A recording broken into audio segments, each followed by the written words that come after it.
Hello po, magandang umaga sa aking mga mahal na subscribers. At ito bali update lang ito sa aking vlogging dito sa Biofloc Tilapia. At una sa lahat ay magpapasalamat pa nga pala ako sa aking mga bagong subscribers. Unti-untiin ko dito hanggang maabot kaya ko na nandito sa listahan. Is new subscriber, Edna Pinheiro. 10 hours ago siya nag-subscribe. So ito ay pagkakataon ko na kamustahin kayo at maraming salamat sa pagtangkilik sa programang ito. At ingat po kayo. So Edna Pinheiro. And then ang sunod is Believer. Believer. Take care po at ingat yan, Believer. At ang sunod is si Joshua B. Joshua B. And then, sunod naman is si Lisa Ivy Mercado. Lisa Ivy Mercado. At ang kasunod is si Berto Hawk. Berto Hawk. And then, Diyos Arcio. Diyos Arcio, and then yun lang ang mga nandito ay nag-comment na mostly si Simple Life din. Thank you very much sa iyong mga pinag-reply sa akin dahil mayroon ka rin pala na vlog dati, hindi mo lang na open dahil nga nagkamali sabi mo yung iyong Gmail. So sayang yon marami. Actually, dahil nga sa aking kahirapan kung paano ma-reduce or ma-minimize ito ang ammonia spike, nag-research ako kung ano pa ang maganda. Napakarami na si Father Fish, akin din niya nasubaybayan ang kanyang vlog, maganda rin. At na-explain niya rin yan ng maigi, may edad na siya. Nag-subscribe din ako kahit hindi ko maunawaan yung kanilang salita. Like for instance, I think Malaysia to. DIY Aquaponic Malaysia. So, hindi ko naintindihan pero nasubaybayan ko. Hindi ko naintindihan ang lengguwahe niya pero naintindihan ko kung paano ang diskarte niya. At simplify din siya vlog yan, magturo ng kung ano-anong paggawa nitong mga solids, lifting, overflow. Dahil nga naisip ko, itong Biofloc, maganda sana ito. Ang problema lang, hindi lang tayo talaga makapag-depend na ang nitrifying probiotics ay magtatrabaho na. So, yan ang pagkaalam ko noon. Akala ko ay okay na kapag mamixklahan mo sila ng molasses sa tubig at saka yung nitrifix, ay okay na kokontrahin niya na ang ammonia. Hindi. Dahil nga, kung talagang ating pond ay mayroong growing plants, yan okay na sana dahil magiging equalization yan eh. Ang ammonia kailangan ng tanim para mabuhay. So, yan ang kailangan nila sa tinatawag na photosynthesis sa pagprepare ng pagkain nila. Kailangan nilang ammonia. En kaso lang wala nga tanim itong ating pond eh. So, ang magawa ko na lang is gawa nitong tinatawag na barrel filtration system na ginaya ko ang ginawa ng mga vloggers sa Amerika. At saka yung as per recommendation din ni Simple Life na mayroon din siyang vlog na makikita nyo dyan. Ito ngayon, si Simple Life, marami din siyang alam. So siya nga nag-recommend nito na gawan paraan na mag-apply nitong 3 barrels filtration system. So kung ang nakita ninyo, yung 3 drum na yon, barrel 1 ang dito sa kanan, barrel 2 ang sa sunod, and then ang doon is barrel 3. So, mayroon akong pinilagay niyan sa aking post kung paano ko gagawin. Kung nakita nyo ditong mga nakakalat, actually, gagawin ko na ito. unti-unti ko na at maipakita ko rin doon sa design at lalagyan ko ng mga sukat para masundan nyo. Hindi ko lang dito ma-video kung paano ang paggawa ko sa ngayon. Kasi pagkatapos nito ng aking pagsasalita is i-off ko muna dahil ako lang mag-isa dito. Walang magpo-focus sayang rin lang sayang lang tayo ng oras. Pero ipapakita ko to sa design. Marami akong natutunan na mag-DIY lang na ikaw lang mag-isa ba. Ang mahirap lang is paano i-focus So hindi ko makukuha. Basta taimtim lang tayo na gumalaw kung ano ang ating binabalak. Katulad kanina, kahapon pa naobserbahan ko yung 500 ko na similya, yung galing sa BIFAR, yung Get Excel strain nila. At kahit maliit, size 24, sa ngayon unti-unti na sila lumalaki. So kinuha ko yan 20, sa ngayon sa araw na to is 29 ng October. So 9 days na sila. Binibigyan ko sila ng fry booster. Hindi nga kumakain siguro kung wala ako dahil nagtatago Gano'n naman talaga yan. Pag maliit pa, pag malaki na sila, pag gutom na gutom, lalabas talaga. Katulad yung akin dyan.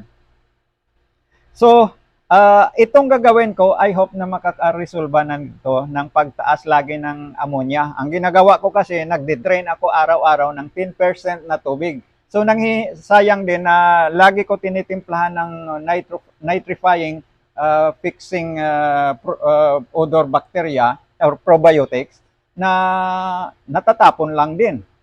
So, sa ngayon, gagawa ako ng paraan. Ang nandito is mga drum ito na mga second hand. So, used na yan at yan ang gagawin ko. Pinagkukumbine ko, pinagbubutas ko, paano magawa dito para hindi na ako bumili. Kasi ang drum na yan, yung 50 gallons drum, 200 liters, ay mahal na rin. Sa ngayon, ang cost nito is nasa 2,000 na dito sa amin. So, sobra-sobra na. So, ito, kung may konti lang naman na break, leaking, then lagyan natin ng tinatawag na epoxy. Magiging creative lang tayo. At kahapon nga, noong pumunta ako doon sa aking tinataniman ng iron bamboo, na due for vlogging din yan, isang contents din, napakaganda na nila. Matagal-tagal na, siguro 2 months na, mahigit. At kita mo, kahapon, puro na dumi at din ang lulusog nila. So ipapakita ko rin yan sa sunod ang topic na ang aking iron bamboo. So dito makikita mo talaga na basta time-time ka lang na gumagawa ng mahalagang bagay, malilibang ka at the same time marami kang makukuhanan ng mga true to life na stories na mapakinabangan natin. Kung kaya mo lahat na magsimula, do it nasa ngayon. Dahil kapag nagsimula ka, ay malaking tulong yon dahil time ang iyong hinahabol doon kung hanggang saan man ang buhay natin tumigil, at masaya tayo dahil nagawa natin yung ating kagustuhan. So katulad nito, iniisip ko lang to, basta may gamit ka lang, magagawan mo ng paraan lahat-lahat, yung mga holso na yan, pangbutas. At kung mayroon kang hindi naunawaan din, mag-YouTube ka lang dahil marami dyan na maganda. Kaso lang nakakapagod minsan dahil sasayang ka rin minsan sa mga vloggers na very little lang ang kanilang sinishare. Hindi naman kompleto. So, dito marami akong maipasa sa iyo, maibigay sa inyo kasi inaral ko na. Mahirap din mag-aral na din mag-ipon ka at maibigay sa iyo sa inyo ng diretsuhan. So dito nakikita nyo, marami akong gagawin at sa ngayon katulad lang ng galing diyan sa pond, i-connect ko doon sa may 2 inches ko na PVC, and then papunta sa doon na sa first barrel ko. Sa first barrel ko, mayroon naman doon siya L na ito ay ilagay ko dito sa loob. Yan. Ilagay ko sa loob yan. Yan. So, diyan sa pumapasok. Pero dito, sarado. Lalagyan ko siya nito. Lilagyan ko siya ng clean out. Yan, dito. Ipapasok ko yan dyan. At, ibig sabihin, ang tubig ay babagsak ulit doon. Ang solids pala. Ang solids, babagsak doon dahil hindi naman yan nakasara. Nakaganyan lang. So, yan ang gagawin ko dyan sa first barrel. So, that means to say na ang dumi ay mahuhulog din yan, ang solids. And then, ang tubig, dadaaloy lang sa ulit. Kung baga, in-isolate lang natin ang solids na dumi galing doon sa pan. So, mahuhulog sa doon at madali maglinis naman na kung ano natin, i-drain natin doon sa aking may asula ako diyan na pan din. So, yun ang aking mga plano dito. At salamat sa inyo sa pagsubaybay nyo. Kung minsan nga hindi ako makapag-upload dahil pagod din ako. At sa ngayon sabi ko, bago ko tapusin ito ay mag-upload ako para malaman nyo na nandito pa rin ako, na aktibo pa rin kahit hirap lang, kahit very busy. Once in a while siguro, mga 2 times a week ako mag-upload, then okay na yan. Hindi katulad no na marami. Pagkatapos ko gawa, ay nag-upload kaagad ako. Sa ngayon, ini-edit ko pa and it will take some time. Okay po, yan lang siguro. So far, ang aking earthen pan, okay naman. At nilalagyan ko siya ng tubig. Ang problema lang, sa earthen pan ay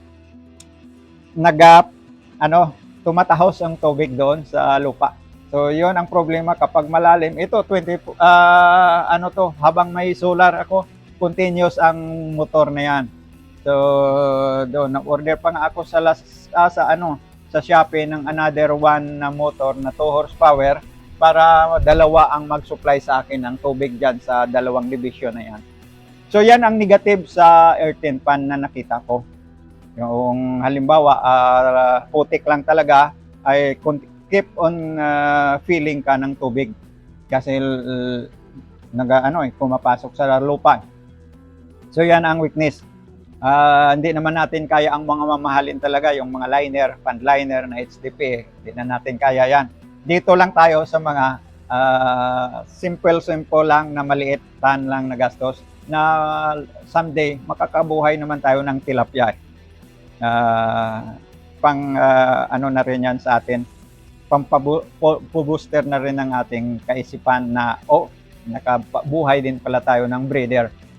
So dahil dito papasukin kong hatchery, pero it is a combination nitong biofloc system. Hindi ko to walain, nakakakita na ako ng mga sekreto dito kung paano sila buhayin. So sa ngayon, active na active ang aking tilapia na nasa nasa 11, nasa 1 week and 1 month and 2 weeks na sila.